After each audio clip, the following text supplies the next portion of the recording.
Okay, why don't we start quickly with, I just want to make sure I have the right assumptions about the audience. Raise your hand if you're a product designer.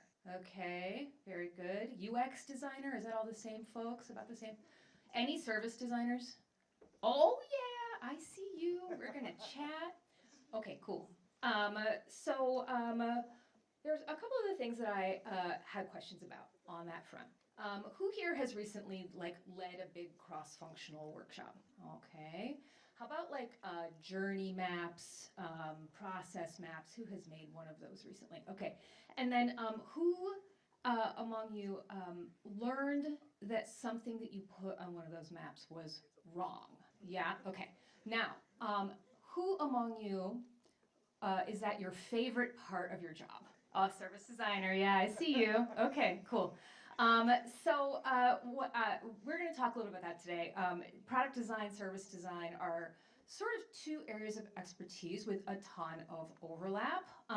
We are going to talk about the fact that we have more in common than not.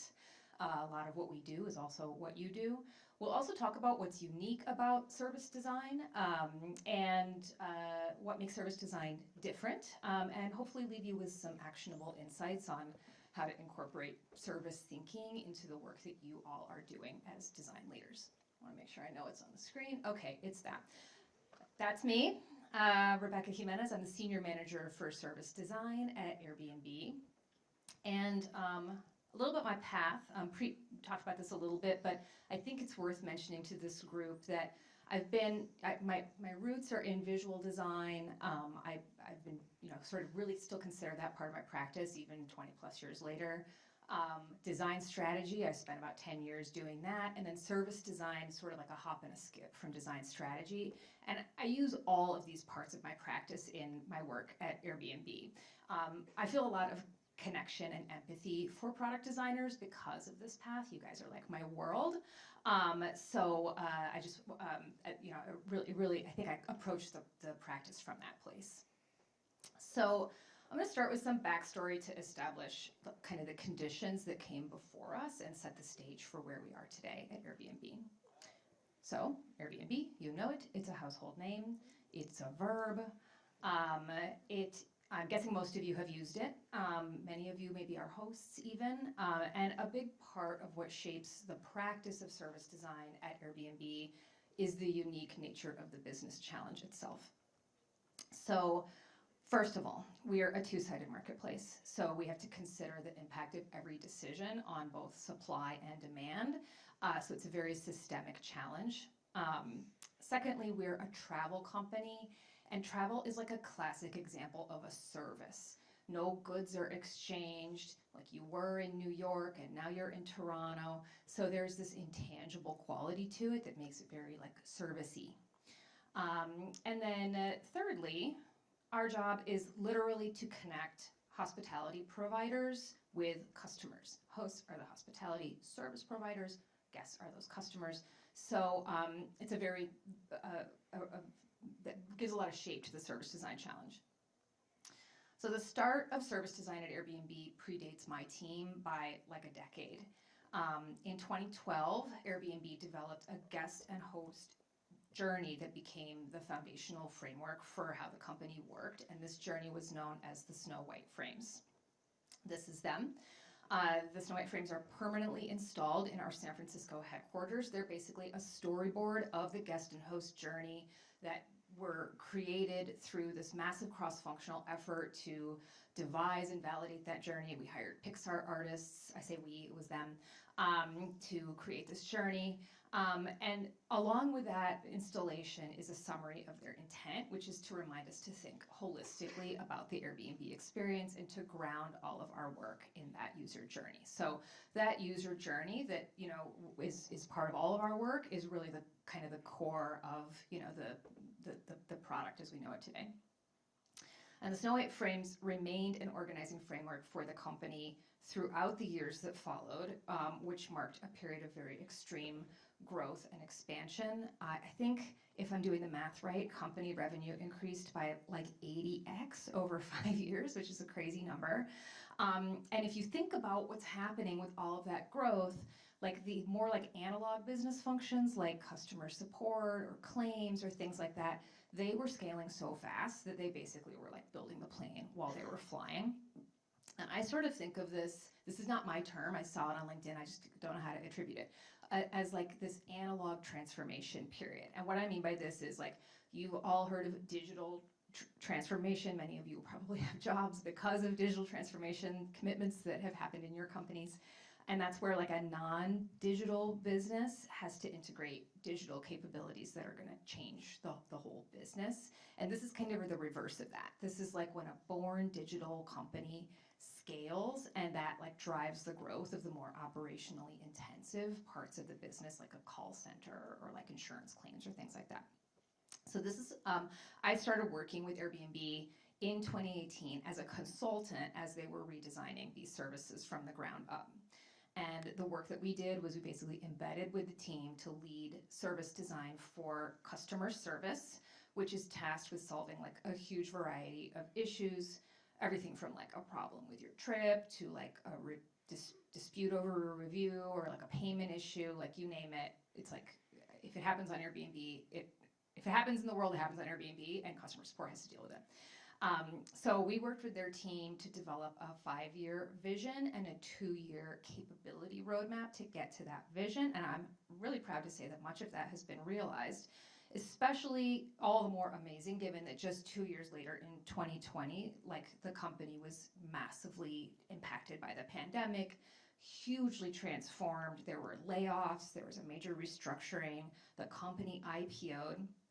And crucially for service design, this is when Airbnb moved from like a multi-divisional business structure with like, you know, the homes business and the experiences business and the China business to a single functional organization. And what that means is that basically all these different business functions like marketing and design and tech and operations, et cetera, are all working toward the same goal on a single company roadmap.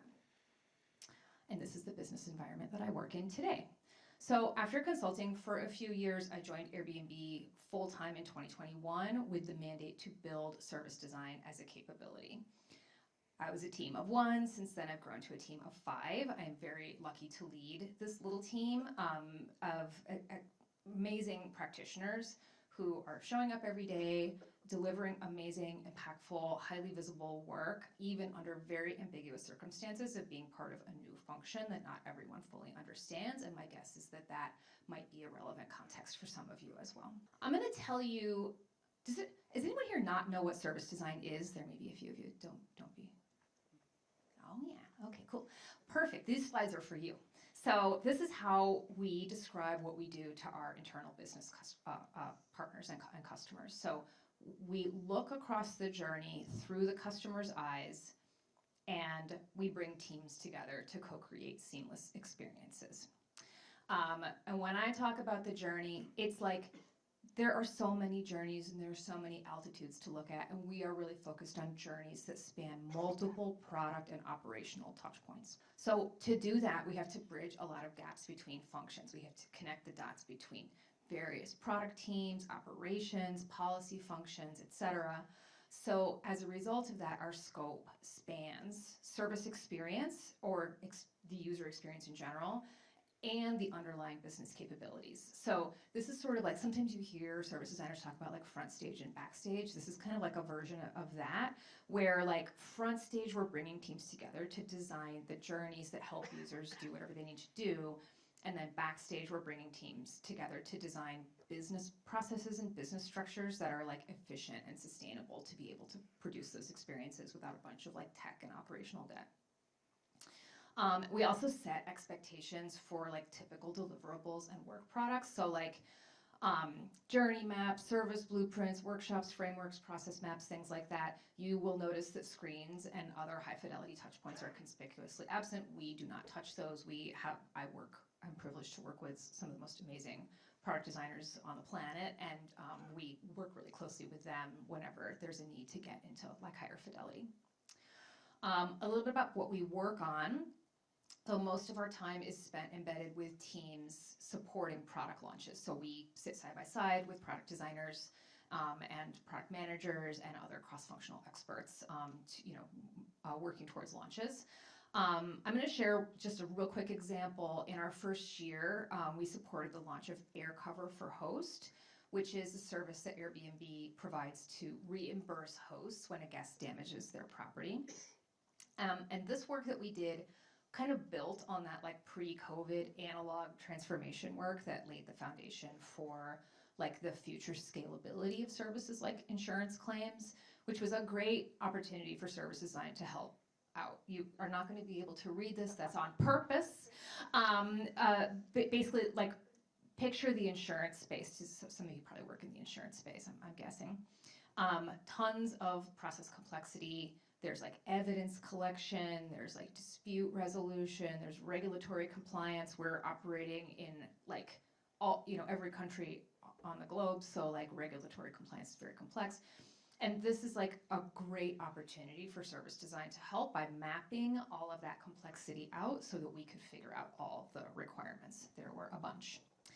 As the team grew and as we built a body of work, word got out and the demand for our work like pretty quickly started to exceed the supply. So we've invested in some efforts to scale the practice, like building a self-serve toolkit to make it easier for teams to build their own like maps and artifacts.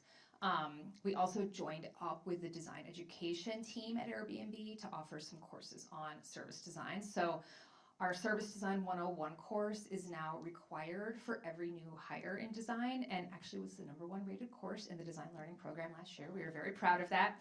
The class is basically like a vehicle to introduce service thinking. And the TLDR on that is as follows. 1, it's journey-based, as I mentioned before. It's a journey-based practice. We look at journeys that span multiple product and operational touch points. Secondly, it's holistic. So service designers are looking at the customer experience as well as the supporting business processes. And thirdly, it's co-creative. I'm going to talk about that a little bit more in a minute. Basically, we do a lot of work to bring subject matter experts from way beyond design and product into the room to help influence the design, because it's too much for anyone to know. We also spent time just documenting how Airbnb works. So for example, we were part of the team that created this, like a canonical resource that's known as the Community Blueprint. So if you remember the Snow White frames, the Community Blueprint is basically like a continuation and an update of that work. And what it does is it takes that journey and then it maps every product, policy, and operational service to that journey. We did not initiate this project. The call from it came down from the executive team. But when we heard that it was getting started, I basically just pulled my team off of everything that they were doing. And we spent the next few months working exclusively on the Community Blueprint and the operating system that would sustain it. And it now has like a dedicated team. It has executive leadership. It has researchers. It has data scientists. And it is like a part of the company infrastructure. And the CEO tweeted about it. This was a huge deal and a huge day for our team. And at this point, I was just like, should I just retire? Like, what is even left to do? For a service designer, I was like, I felt like the dog that caught the car, you know? But like, that is short-term thinking, not long-term thinking, and building a capability that can reliably do this and more in a way that's going to last even as the company grows and changes is a very long game, and we are just getting started. Anyone who wants to talk to me about like organizational development, practice development, etc., come find me. There's a lot to that part of the work. I'm going to talk actually here a little bit more about the how of how we do service design. So this would normally be the time when I would drop a bunch of like methodologies on you and deliverables and jargon. Service designers make blueprints and journeys and all that kind of stuff. But like the truth is, so do you. And we don't have any special claim to these deliverables or artifacts. So it's actually not that helpful in helping people, especially designers, understand what we do or how we fit into a product design operating system. So instead, I'm going to look at it a different way, and I'll just speak for myself and like what most of my days look like. So most of my days are a mix of practicing my craft, heads down time for like sketching, concepting, mapping, blueprinting, frameworking, etc. In so doing, identifying the knowledge and expertise that I don't have, of which there is an endless amount.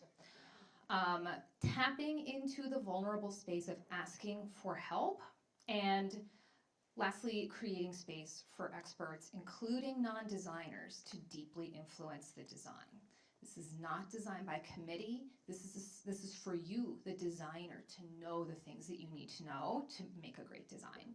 And this goes way beyond like asking for feedback or getting comments in your Figma or whatever. It really calls on me to design experiences in the form of workshops or other collaborative tools that like bring the best out of people and really like help create the conditions for them to share their knowledge. I am constantly learning from these efforts that I was wrong, and I now actively seek this out to let it change the design in whatever way best serves the customer and the business. And I used to feel bad when I was wrong, but when you're dealing with a scope as big as a service, it's an occupational hazard. It is totally unavoidable. So I'm gonna talk a little bit more about that by using an analogy that everyone is familiar with, probably the iceberg. So for every product that we launch, behind the scenes, there's like another layer of invisible stuff that is influencing the customer experience, like policies or business rules at your company, or like the tools that your frontline staff use when they're interfacing with customers, or like trust and safety defenses that keep bad actors from exploiting your product, and like et cetera, et cetera.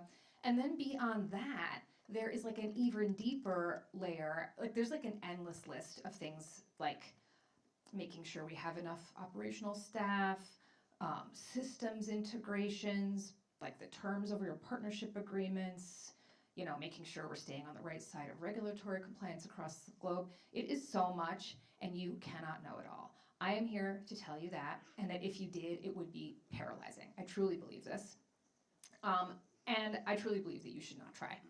Your ability to envision an ideal future would be, I think, severely compromised if you were like burdened with the knowledge of that entire iceberg. Instead, my recommendation is that you think like a service designer and just go with the problem. Maybe you don't have to fall in love with the problem like a service designer. It doesn't have to be your favorite thing to do, but lean on all the brilliant people that work with you, not just the designers, but also your product partners, also the operations people, the analytics people, the finance people. They're my favorites, actually. So don't be afraid to be wrong when you share with them what you're proposing. It's like a gift to them, because you faced the blank sheet of paper and you created something for them to like correct and add to with their knowledge. I'm just gonna end with like a little bit about the impact that I hope that we will have as service designers on the business and the product. It's such a work in progress. It would be like premature for me to say that we have had impact yet. So I'm gonna talk about what we're hoping for.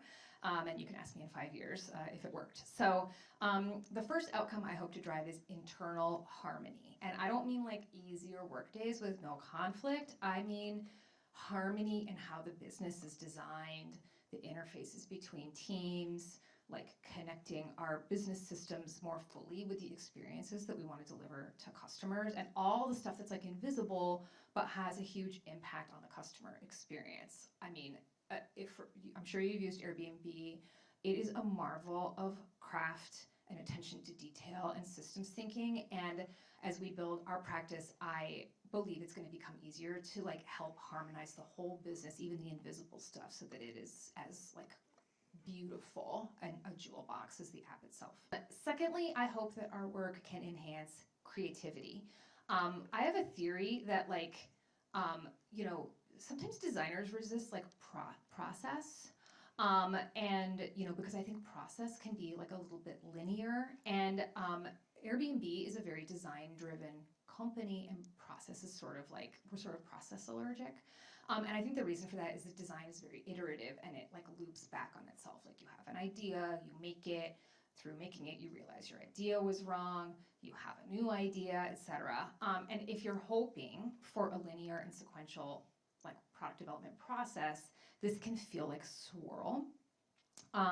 But every designer recognizes that this is actually what it feels like to get closer and closer to a great design. I worked at Pentagram for a minute, and my former boss, Michael Beirut, described these as cycles of successive approximation, where you're like circling around something and getting closer and closer as you keep working. And I believe that service design has a role to play in helping make these cycles feel less chaotic, more productive. And last but not least, I hope that the work that we do helps foster inspiration. I am extremely inspired by our mission. I'm in love with this company, and the impact that this like very simple idea about belonging and trust has had on the world. But we're so big now, and there's so many problems to be solved, and like the effort and focus that it takes to solve like any one small problem is like so total that it can be easy for us to get like tunnel vision. And I believe that we have a unique like role to play in creating space for conversations about our vision for the future, kind of like zoom out of those problems and really like set a North Star. So I'm hoping that we can make a difference in this way.